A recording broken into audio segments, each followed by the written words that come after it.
class for Ss1 students. In our previous lesson, we talked about some terms in elastic properties of solid, which include the compressive stress, which we said it is the ratio of the force to the cross-sectional area, and we said that stress is measured in Newton per meter squared. We equally talked about the compressive strain, which we say is the extension all over the original length, and we say it has no units. We equally talked about Young modulus, which we say it is the ratio of the stress to the strain, and the unit is equally Newton per meter squared. We talked about work done in elastic strings and springs, where we find the formula to be half Ke squared. Now today we want to look at crystal structures of matter. Crystal structures of matter. Under it, we are going to see the description of structures of simple crystals. We look at our specific objectives. By the end of this lesson, students will be able to, number one, define crystal. Number two, you'll be able to distinguish among simple cubic structure, face-centered cubic, and body-centered cubic structure. And thirdly, you'll be able to distinguish between crystalline and non-crystalline substances.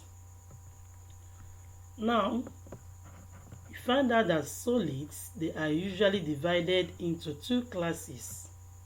And what are they? You have the crystalline solid and non-crystalline solid, or you call it amorphous solid. Now, the difference between these two is the arrangement of the atoms or molecules in the solid.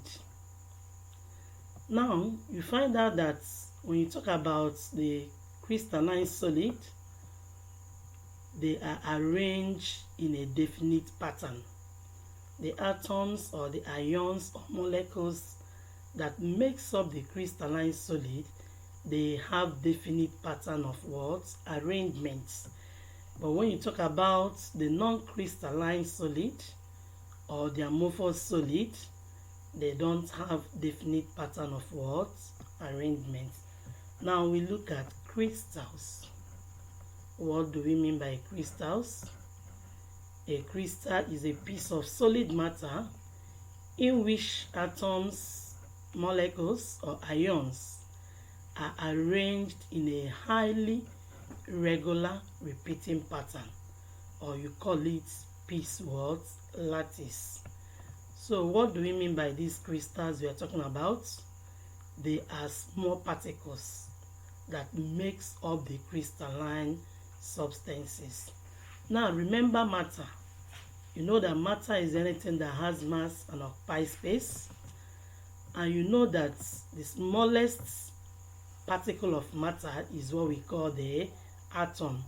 Now for example, when you are cutting yam, you're slicing yam, there is a time that you're going to slice the tiniest part of the yam that you can no longer divide it any longer.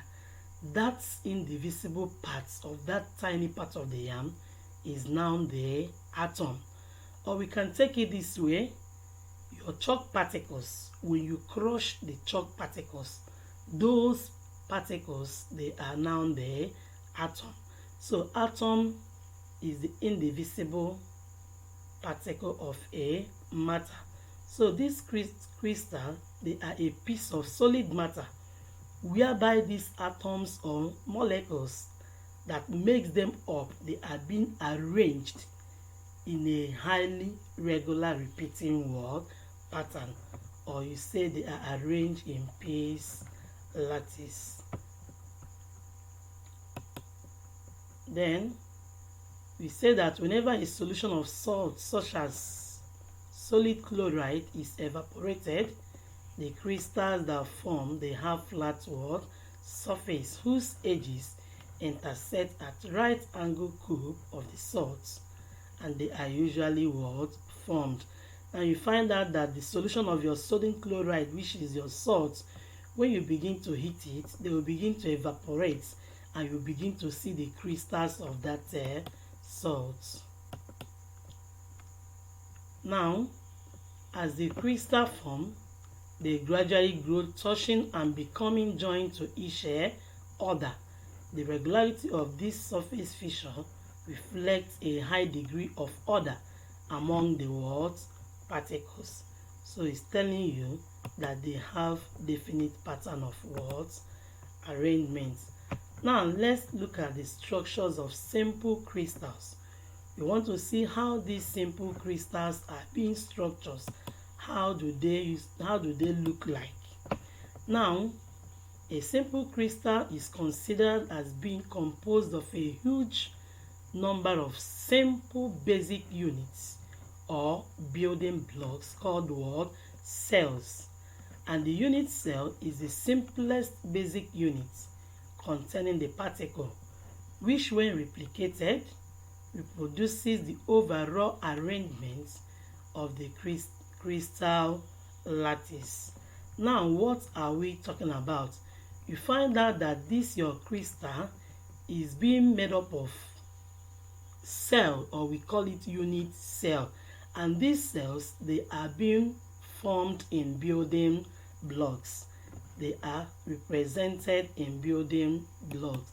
Now let's see the diagram of a unit cell. You can see the diagram of a unit cell. So this is a unit cell.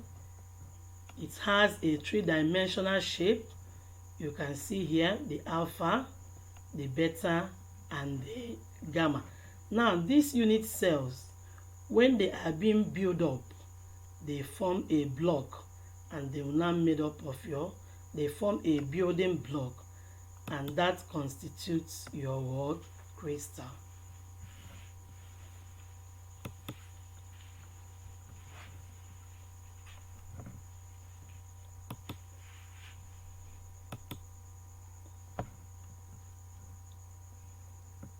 Now we look at the types of crystal structures. The types of crystal structures. Number one, we have the simple cubic lattice. The simple cubic lattice. Now, how does the structure of a simple cubic lattice, how does it look like? Now, in simple cubic lattice, the atoms or the molecules or the ions that make up that matter, they are placed at the corners of imaginary cubes, stacked side by side, up and down, like building block. Now let's see the structure. Now this is the structure of your simple cubic lattice. Now you can see the structures. They are just like a building block. They are repeating themselves like a building block. They are being stacked side by side, up and down, just like a building block. So that is the structure of your simple cubic lattice. And the example of this simple cubic lattice is what? Polonium. Polonium is the only known metal to have these simple cubic structures. We equally have others which we can still classify under simple cubic lattice, which include your sodium chloride, your calcium, lithium, manganese. Now let's look at the second one. The second crystalline structure, and that is your the face-centered cubic structure. The face-centered cubic structure. Now let's see the arrangement of face-centered cubic structure. Now the face-centered cubic structure, in a face-centered cubic structure, the unit cells, they have identical particles at each of the corners plus another in the center of each face. They have what? They have identical particles at each of the corners plus another at the center of the cell. Now let's look at the structure. Now you can see the structure. You can see they have identical cells at each of the corner. Now looking at the diagram, you can see 1, 2, 3, 4. Now plus another at the center. Now look at this one. You have 1, 2, 3, 4. Then you have this at the center. Now look at this. You have 1, 2, 3, 4. You have this at the center. Let's see another one. 1, 2, 3, 4. Now you have this at the center. Let's see another one. 1, 2, 3, 4. Then you have this at the center. So they have the ions or the molecules at the corners. Then they have one at the center. Now, examples of such crystals of face-centered cubic structure, they include what? Your common metals like copper, silver, aluminium, lead, and gold. Now let's go to the last one, and that is your body-centered cubic crystal. The body-centered what? Cubic crystal. Now crystals of salts of chromium, iron, and platinum, they have a body-centered cubic structure. So example of body-centered cubic structure, please take note of all these examples. The examples of body-centered cubic structure, you take note of them. You have the salts of chromium, iron, and what? Platinum. And here in this structure, unit cells, they have identical atoms at each corner and at the center of the cells. Then each atom has 8 immediate neighboring atoms. Now let's look at this. This is the atom. This is the atom. Now let's see the neighboring one. You can see a line that connects all of them. Look at this one. Then this line, take this one here 2. Now look at this 3. Look at this 4. Look at this one 5. Look at this 6. Then look at this 7. Then look at this 8. So they have 8 immediate atoms. So you have seen the type of crystal structures we have, the types of crystalline structures, which we have the simple cubic lattice, the face-centered cubic, and the body-centered cubic. Now let's look at the amorphous substances.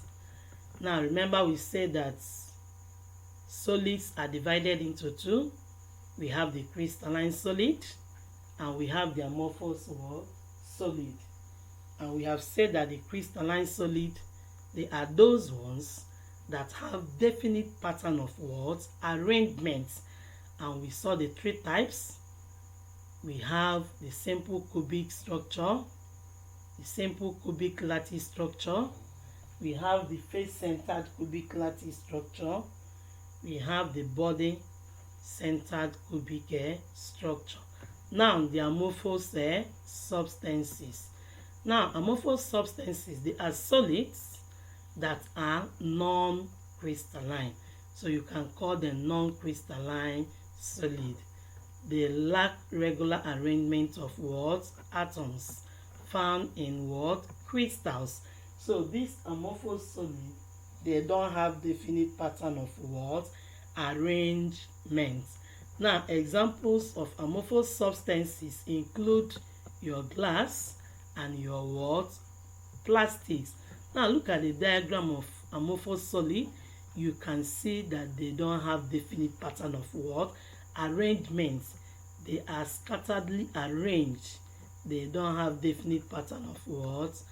Arrangement. Now, let's look at the differences between the crystalline and amorphous substances.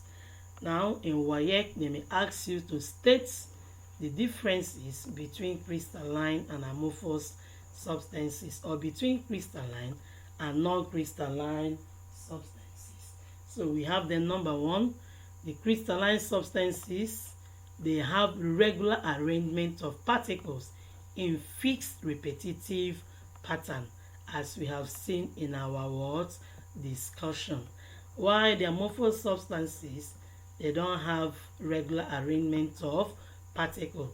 We have equally seen that. Secondly, the crystalline substances, they have definite shape, while the amorphous substance, they have no definite word shape.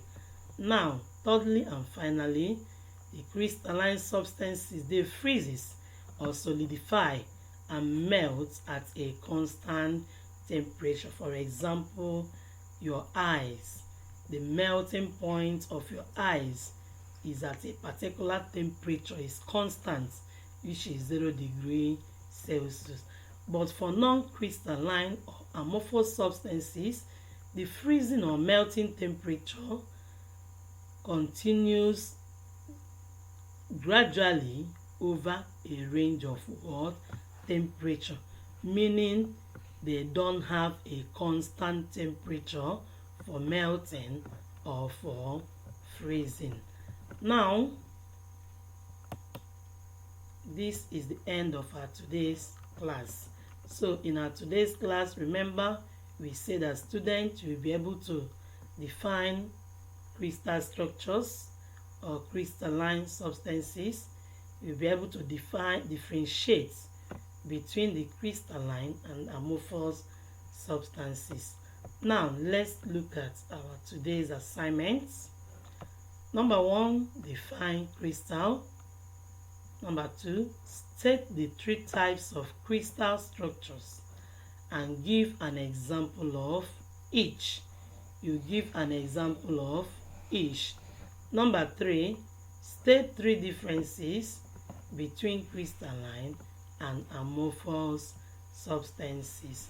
Now, our today's assignments, we are going to see the correction of today's assignments, and also our Monday tutorial assignment. We are going to see their corrections on Friday. Please make sure you solve these assignments. Now you submit it on my private page. Remember, the private page 08038272709.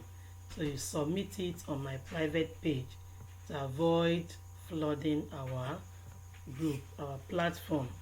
Thank you once again for listening. Thank you, and see you in our next class.